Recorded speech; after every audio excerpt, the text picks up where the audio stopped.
A state is a nation or a territory considered as an organized political community under one government. A nation-state is a sovereign state of which most citizens or subjects are united also by factors which define a nation, language or common descent. A fragile state is a state significantly susceptible to crisis in one or more subsystems. It is a state that is particularly vulnerable to internal and external shocks and domestic and internal conflicts. As with many important political concepts, state fragility is maddeningly difficult to pin down, all the more so because of the surface it appears to be so self-evident and solvable. In reality, state fragility is a cocktail of causes and effects, a syndrome that has proven to be largely immune to quick, template-driven external solutions. The Central African Republic is a landlocked country in Central Africa which is bordered by Chad to the north, Sudan to the northeast, South Sudan to the east, and the Democratic Republic of Congo to the south. It is the third most fragile state in the world, under Somalia being second and South Sudan being first. The people of the CAR have experienced some of the most abject cycles of violence, poverty, and exploitation since gaining independence from France in 1960. The resource-rich and landlocked nation has often become a casualty of instability and to its regional neighbors. So throughout this presentation, I will explain what classifies a country as weak or failed, the subsequent challenges of the CAR, the effects it has on the world.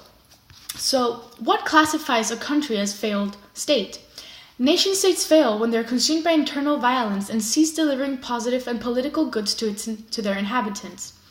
Their governments lose credibility, and the continuing nature of a particular nation-state itself becomes questionable and illegitimate in the hearts and minds of citizens. International organizations and big powers such as the US and Russia consequently find themselves sucked in a maelstrom of anomic internal conflict and messy humanitarian relief. The Failed States Index is quite useful because it develops ideas for promoting a more stable and functional world, it spurs conversations, promotes political debate, and provides a general guideline for strategies for sustainable security.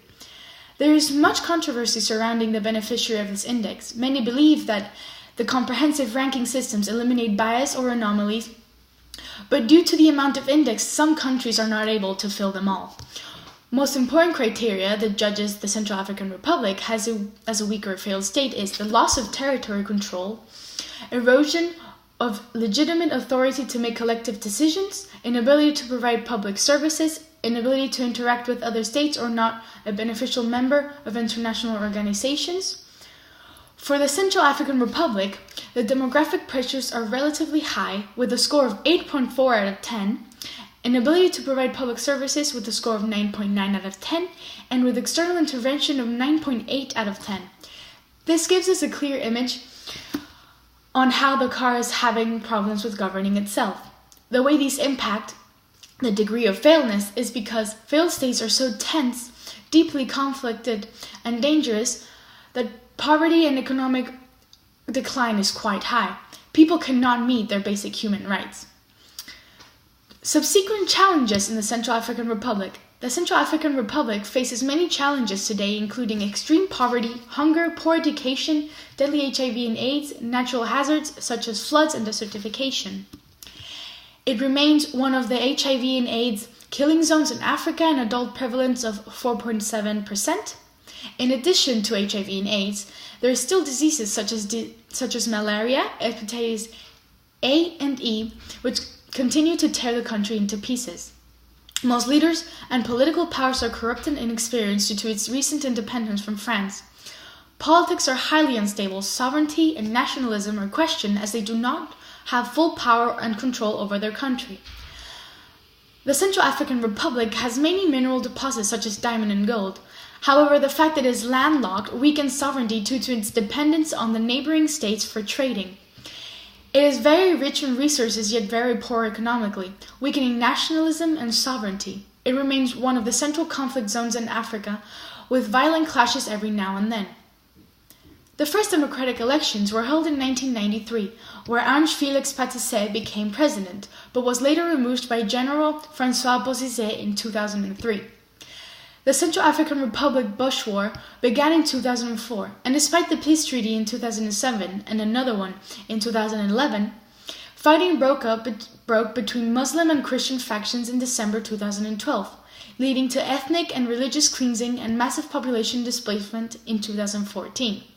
The state consists of 80.3% of the population being Christian, 51% being Protestant, 28.9% being Roman Catholic, and 15% being Muslim.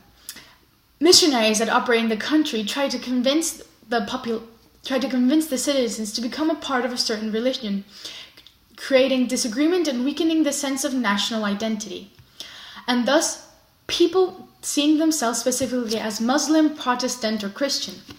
Nevertheless, strengthening its nationalism, the Central African Republic has two official languages, French and Sango. Sango is a Creole developed as an inter-ethnic lingua based on the local Nabandi language.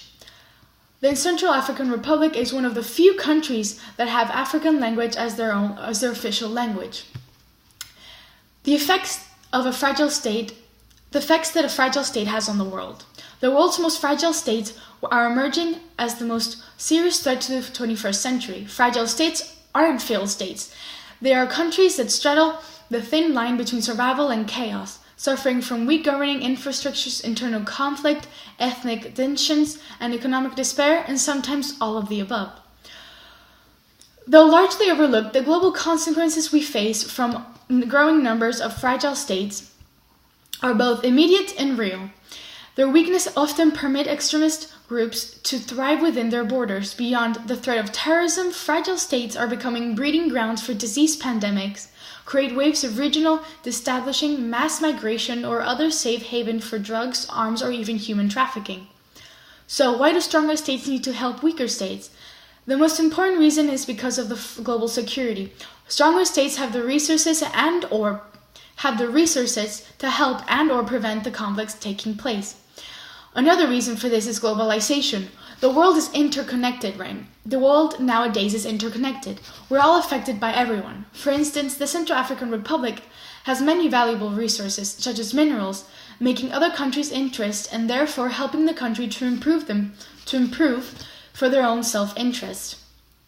All in all, the Central African Republic is described as a failed state in a permanent crisis, having a high risk of genocide, which has been described as ethnic religious cleansing targeting Muslims. Decades of instability have undermined the economy, diamonds being the independence for income. From being a French colony, the Central African Republic has been unstable since 1960 and is one of the least developed countries in the world, making it harder to improve economically and politically.